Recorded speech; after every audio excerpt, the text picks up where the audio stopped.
You want to talk to them off or just get started? Okay, let's get started. Let's go ahead and get started today.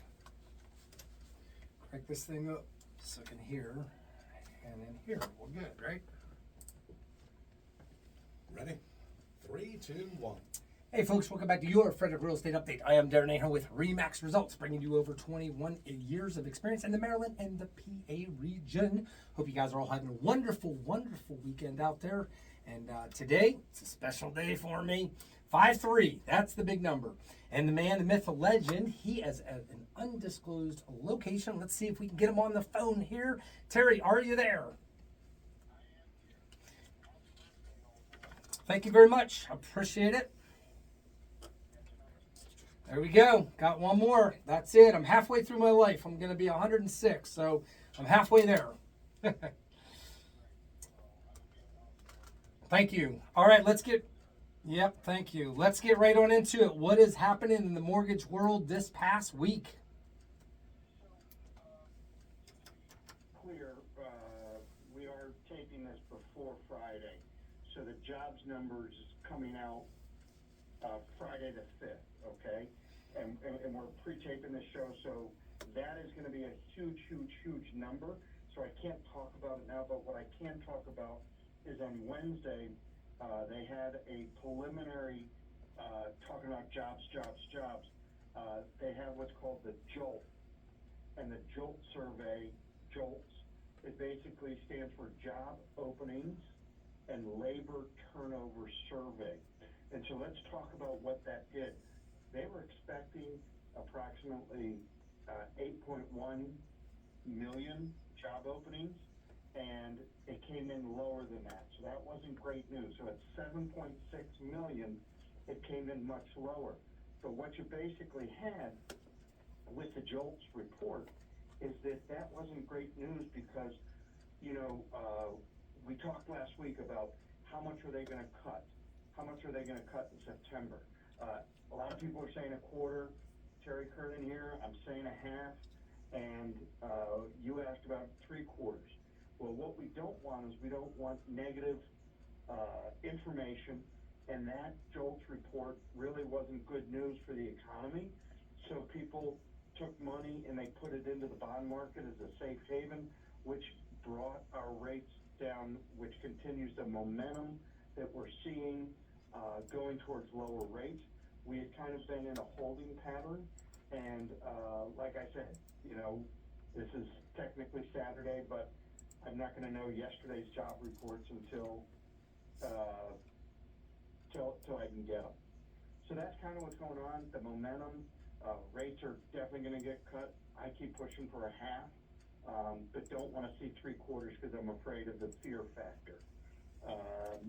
And then as far as the phone ringing, it's been real slow talking to not only competitors, but people within my office and other branches, is things have slowed down.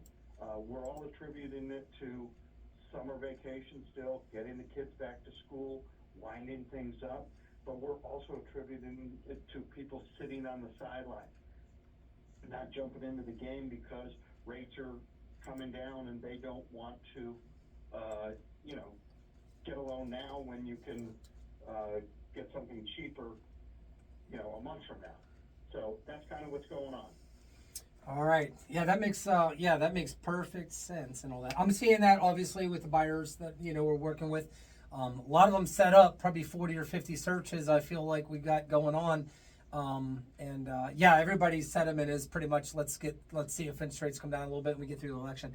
One of the questions, Terry, that did come up before we get into today's topic that's pretty relevant to some changes and things like that and how this really works, because this is one of the top questions that we get, especially when selling homes, is one of the things that came up is someone asked me, would it make a big difference with the mortgage interest rates if it was a quarter versus the half? And what I had told them is I said, well, don't be surprised after, coming up here, the rate cut, whatever that number is, don't be surprised the next day if mortgages go up a little bit, just a tiny, tiny bit, that bounce up.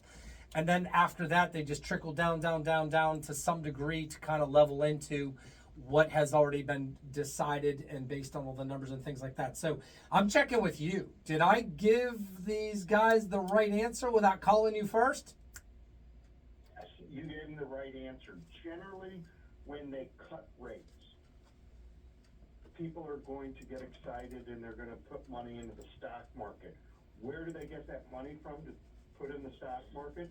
They're going to take it out of the bond market, which is going to increase our rates temporarily, and they're going to put it in the stock market. So we'll see a boost in the stock market, and we will see a little bit of a jump in rate, but then it's going to start going back down again. Now, whether it's 0.25% to 0.5% could be the difference of, I know you like to ski. Let's say the bunny trail rates will be kind of going down the bunny trail if we do a 0.25 point hit. But we might be at the beginners or, even slightly intermediate if it goes down 0.5%. So the momentum will be more if they cut it 1/2. So yes, you told them exactly right. That's exactly what I would have said to them. All right. All right, well, Terry, let's talk about this here. I know last time we were going to almost get into it, but we couldn't do it exactly. But since it's my birthday, we're going to talk about whatever I'd like to have. You ready? All right, for my birthday present, one of the most favorite things ever that comes up at some point when it comes time to listing a house for sale and working with buyers and all that kind of stuff like that. I've done this 21 years, and I can honestly say there have been, if somebody says, hey, would anybody go to their job and work for free? Most people answer would be, well, no, I have to pay my bills. I have to feed my kids. I have to support my spouse, and I have to do this and I have to do that. And life's not free. There's no such thing as free life, right? And so there's been many a times I've worked countless hours, and I have worked with, not a lot, but I have worked with clients over the course of 21 years that I've given my time to. I can honestly say that there's been a few situations, and I know this is going to sound crazy to the public, but this is part of the territory, we call it. There's been times, Terry, where I literally have worked with buyers on the buy side, okay, where I've probably showed them, 10 or 20 homes. It's probably taken up 20, 30 hours of my time. And then on top of that, I've done research, I've sent them disclosures, and a whole litany. I've sat down and done an interview with them for an hour or two to get to know what they want, and the whole 9 yards. And I bet there's been some clients out there that I can honestly say, not many, but I'd probably say a dozen in my 21 years that I've probably committed about 40 hours of work to, like a whole entire work week to. And for numerous reasons, they've either not been able to buy, or they've decided not to buy whatsoever, or they've moved out of the area and they had a life change, like something at the last second switched up their whole entire life. It blew up. And then other financial means, divorce or, health issues. I mean, you name it, it can happen. How many don't know life happens out there, right? At any given moment. And I've invested 40 hours of my time to make zero. And somebody would go, man, who would sign up for that kind of career? That is crazy. Thank God that's not the norm. So here's the topic today, Terry, I want to discuss and talk with and share with the public a little bit about. The whole thing is this. Ready? I don't think I've ever been asked this, but it's been alluded to. It's kind of been slick how it's come into a few conversations, but I've never been asked this directly. I've never had somebody say to me, you as a real estate agent, you make way too much money. You're overpaid, man. You're underworked. You don't work. You're self-employed. You wake up when you want. You just show a couple homes. You throw a stick in the yard, and you put the house on the MLS, and voila, you get $100,000. Isn't that amazing? If anybody, and here's the thing, that's probably happened to some agents out there. I don't know. But I always laugh when if anybody ever said to me, you make way too much money, the first thing I would say to that person is, so when can I expect you to quit your day job and come join my sandbox? That's what I would tell them. When are you going to join me? If I make too much, why ain't you over on this side of the tracks? So Tara, let me ask you this question, since we're good buddies, and I don't know if you've ever been asked this in the lending world, but this is a hot subject because of some of the changes that was brought up by the government when the government gets involved and says, hey, wait a minute, you agents, you guys are making too much money. That 2.5%, 3%, 4%, 1%, whatever it is, doesn't matter. You guys are all crazy. You make too much money. You all drive nice cars, live in nice homes, and work 5 hours a week. How do you all do it? All right, so Terry, let me ask you this as a lender and as a friend. Do we real estate agents make too much money? I don't think so, because you have the ability to work as hard as you want and make as much money as you want. Just like in the lending industry, we're straight commission as well. So we parallel, our industries are parallel, and we go hand in hand. And so working on straight commission is not an easy thing. I've said it on the show before. Our industry, whether you're in the mortgage business or the real estate business, our industry is the easiest business in the world, looking from the outside in. Yep. Okay?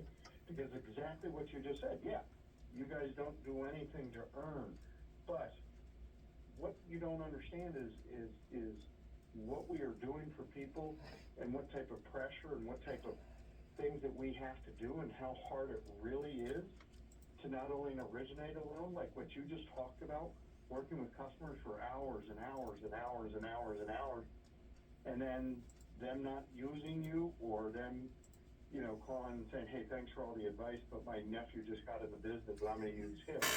And we don't get paid for that. So if we get paid, for 5 loans that close, it doesn't mean we didn't work with 25 people over the month trying to get them into a house, trying to win a contract. So it goes much farther beyond, how much you make. It's how much you have earned and how hard you work. Exactly. So yeah, we mirror that, and that's what I wanted to hear from you a little bit. And some would say out there, you're being biased. You guys are friends. You guys been on the radio. You guys work together, and all that kind of stuff like that. And so when you look at the averages, now let's go to the averages. First of all, I'll go to the lifestyle and everything like that. For 21 years, Terry, like you, we've woken up every single day unemployed. I have to actually hire myself, get myself motivated, and do the skills and the hard work. I've gone to so many conferences, probably 40 or 50 conferences or more, tens of thousands of hours of study and classes, and just really forming your craft and learning all the intricacies and all the complexities of what does it take to truly serve people at the highest professional level for buyers and sellers, so that there's the least amount of screw ups and, God forbid, a massive lawsuit. And that does happen, boys and girls, because let's be honest, most people don't know somebody's worth until the house burns down. Nobody likes paying for insurance till your house is on fire, and that was the greatest money you ever spent. It's the same with real estate. As I've said before in the program, Terry, I have had a few, but not many. I have had a few people say to me, yep, tried to sell my house for sale by owner, trying to save a little bit of that commission, and all of a sudden, darn it, got myself in a problem, and all of a sudden I got in a lawsuit, and man, that commission's cheap. That stuff's cheap, man. Whenever it comes down to a lawsuit, you think so? Exactly. They were like, I had somebody say to me, I'd have paid you 5 times more money to not run into the headache I ran into, because you can't put a price tag on professional experience and knowledge and having the least amount of problems and hassle. Terry, this is why rich people get like people to take their clothes to the dry cleaner and get their car washed and waxed, and they don't like to deal with problems. They are working on things that are significant for their goals and things in life, and they will pay huge money to divert issues, problems, and time wasters. That's the difference. I don't know what it is. I don't know, it's Murphy's Law, but every time somebody tries to save a dime, they lose a flipping dollar. It's just the craziest thing how life works. And the faster you learn people's value that are serving you and helping you, you're not usually going to push back with that. So the first thing I'll say is I wake up every day self-employed. There's no W-2. There's no time off. I'm not crying, by the way. By the way, the first thing I'll say is I love my life. I wouldn't trade it for anything. My kids have asked me, Dad, would you help people buying and selling homes if it, if you could afford to do it for free? I'm like, absolutely, I already do. There's times I do.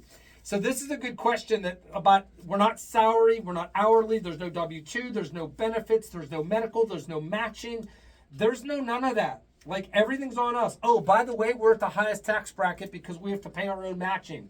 The big one is there's no benefits. There's no vacation time, personal time. We don't know what that is. Retirement, what a joke. Retirement, you serious? We have to do all of our own. So, by the way, not complaining. I love it. But this is what we wake up to every single day. So, when it comes down to personal compensation, I just had 3 listings in the last week and a half. And one of them, they told me they were interviewing 3 other agents. And yesterday, the seller called me and said, we've chosen you.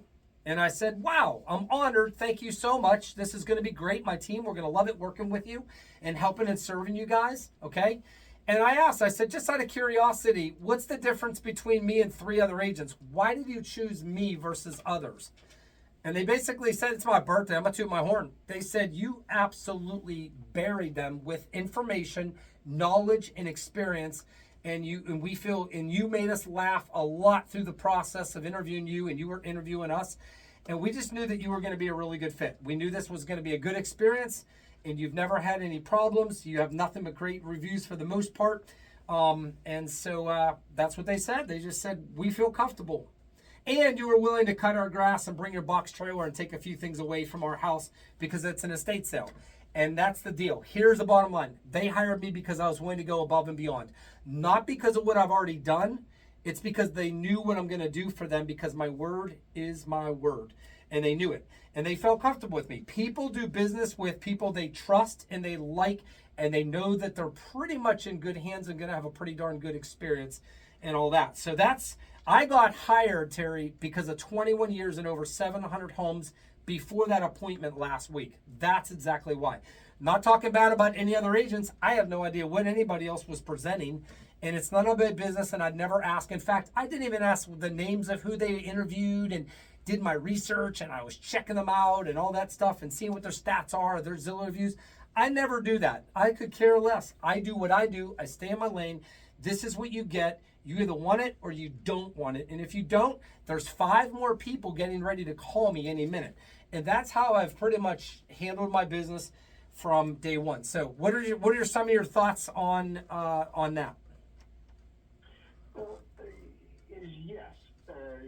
You've always done an outstanding job. We've worked together for 16 or 17 years now.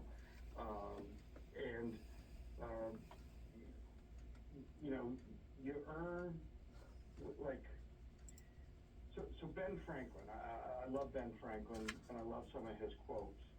And when you're talking about, whether you work hard or you don't want to work hard, if you do something, halfway, then you can do that. But when you're talking about commissioned employees, when you're talking about self-employed, one of Franklin's quotes comes to mind to me, and that is, there are 2 ways of being happy. We must either diminish our wants or augment our means. Either may do, the result is the same. And it is for each man to decide for himself and to do that which happens to be easier. So that basically sums up self-employed. That sums up commissioned. Straight commission is it you do what makes you happy, working hard, being successful. So with all that being said, the reason we're talking about this is everybody's heard about what's going on with our industry and how people with the lawsuit that basically said that sellers no longer have to pay a buyer's commission. But what we're talking about is that's always been the case, and you and I have always talked about that. So that's kind of what I feel on this whole subject is, leave us alone, leave the commissions alone. They went after our commissions 13 years ago, and they were very successful in limiting those. But, work as hard as you want, but don't be penalized for working hard, is my feeling. Yeah, that's definitely very, very true. So along all these lines, now that I've shared what we do and then, how that kind of works in that regard, Terry, the next big thing that someone asked, and it's a good one. You can ask Google, ask Siri, ask them all, see what they say. The facts are this, Terry. There's 1.4 million real estate agents in the United States. We're the largest trade association. Okay? That number is going to go down. First of all, 85% of all people that get a real estate license leave the business within 2 years. 3 years. Sorry, 3 years. This is extremely complex, and it's an extremely expensive sport to play in. No doubt about it. I don't know what those numbers are for you guys as loan officers and such, but I think anything where it's sales and it's direct commission, you got to know what you're doing. You can't just show up 9 to 5, punch a clock, do the least amount to get by, and wonder when's your next promotion or raise. Not to say there's anything, if that's how somebody wants to live and they want to be in that environment forever, I have no problem with that. I'd never judge anybody with what they do whatsoever. I really wouldn't, okay? But except somebody that's lazy and doesn't want to work and they have breath, four, 2 legs, 2 arms, 2 this, that. They can do something in life to earn or do something to help or do something. And if somebody doesn't want to do nothing and they want everything given to them, well, I think anybody that's breathing would have a problem with that. Even my teenagers have a problem with that because we've talked about it. And they don't understand why people do what they do in life. And we're just kind of working through that as teenagers right now, trying to pull the man out of them right now, okay? So here's the thing. Question. If you ask, what's the average income of the average real estate agent in the United States? That number right now is $62,000 a year. That's rich. That is crazy money. 62 grand a year. Am I right? That's just nuts. Terry, what do you think of $62,000 a year income? For one person, you're probably going to be okay, but to raise a family, that's going to be a tough income. So, yes, it's a tough income to be an average income. But here's the problem. That's $60,000 gross sales income. That doesn't include self-employment taxes. That doesn't include business expenses. The average real estate agent spends $16,500 a year in business expenses. If you are self-employed at $60,000, the last time I checked, you're going to be putting out nearly 20% in taxes almost. Depends on your write-offs and all those numbers. But let's just say for fun, $20,000 to $25,000 a year goes bye-byes with taxes and expenses. And if you made 62, how much have you made? About $35,000. Let's just say 40 on a good day. I'm going to be nice today. It's my birthday. If you clear and bring home, total bring home pay in real estate as an agent, $40,000, not 62. How we doing? How we doing, Terry?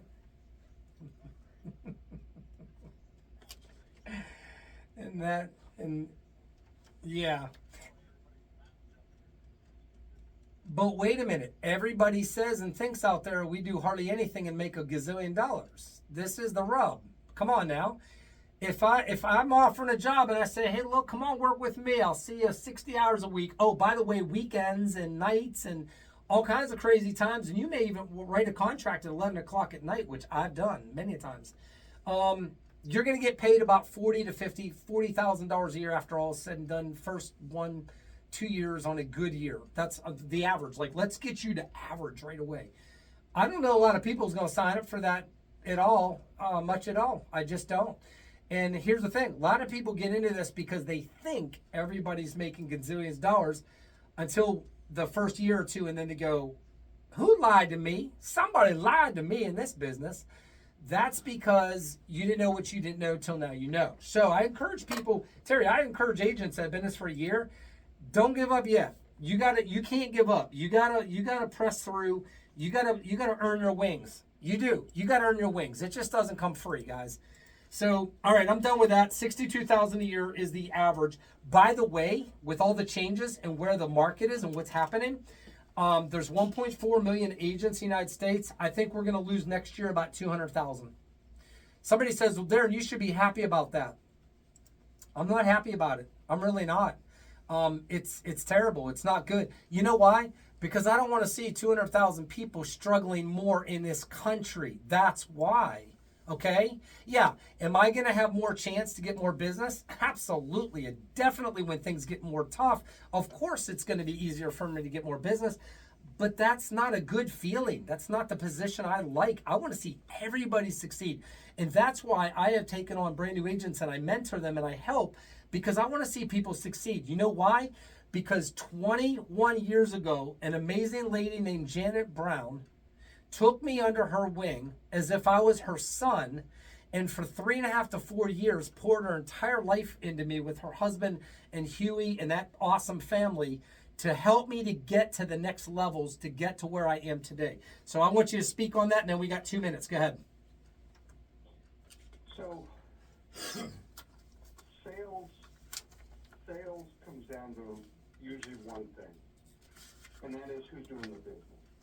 And whether you're looking at somebody that sells copiers, which I did when I first got out of college, or you're looking at somebody that sells high-density filing equipment, or sells money like me, or sells real estate like you, basically sales comes down to the 80-20 rule, where 80% of the business, 80% of the sales is usually done by 20% of the salespeople, okay?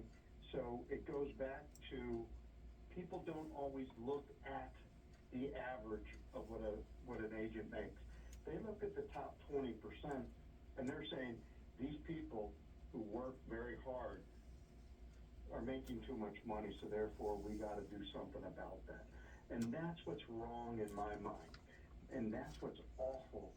And going back to what I said is we are being basically punished for wanting to work hard and wanting to be successful. So the 80-20 rule, think about any industry out there, and it usually applies to that. So that's what I gotta say. All right. Last thing I'm going to wrap up with in a minute is I will tell everybody this. The last 3 listings that I just went on and the ones before that, very few times have I ever had a seller, Terry, ever question my fee. I have it the same, everybody. I don't care if I'm selling a $100,000 home or $50,000 home or 500. I'm getting ready to possibly do one that's $1.6 million coming up, and another one that's over $2 million. You know what? It's the same for everybody. I treat everybody the same. It doesn't matter. That's the bottom line. I never have to worry about discrimination or this or that or whatever. I treat everybody the same. I do the same plan. I may tweak a couple little details based on their property and some specifics and things like that, but that's for them. That's because why it's custom. And the last 3, they didn't even question it. Not even question, didn't even bat an eye, okay? And I think that speaks volumes to being a person that does that you're bringing your value. When there's value, people don't question your compensation. They really don't. And so I love it. I'm really excited to be able to serve people coming up this next year and all that. No matter what happens in the markets and whatever happens, I'm excited to know that I'm going to wake up like you and give 110% to the people that appreciate me and want to work together as a partnership and an awesome team to help them get what they want to get done. So, all right, folks, that's about, we're going to wrap it up. T, thanks for tuning in so much and all the hard work that you do. We're all going to wait and see what happens with these interest rates coming up, and it's going to be fun. And Terry and I will always be here to help you guys out and navigate through the wild stuff of real estate and mortgages. So have a great weekend out there, and we'll see you on the next side. Happy buying and selling from Your Frederick Real Estate Update. Take care now. Thanks, guys.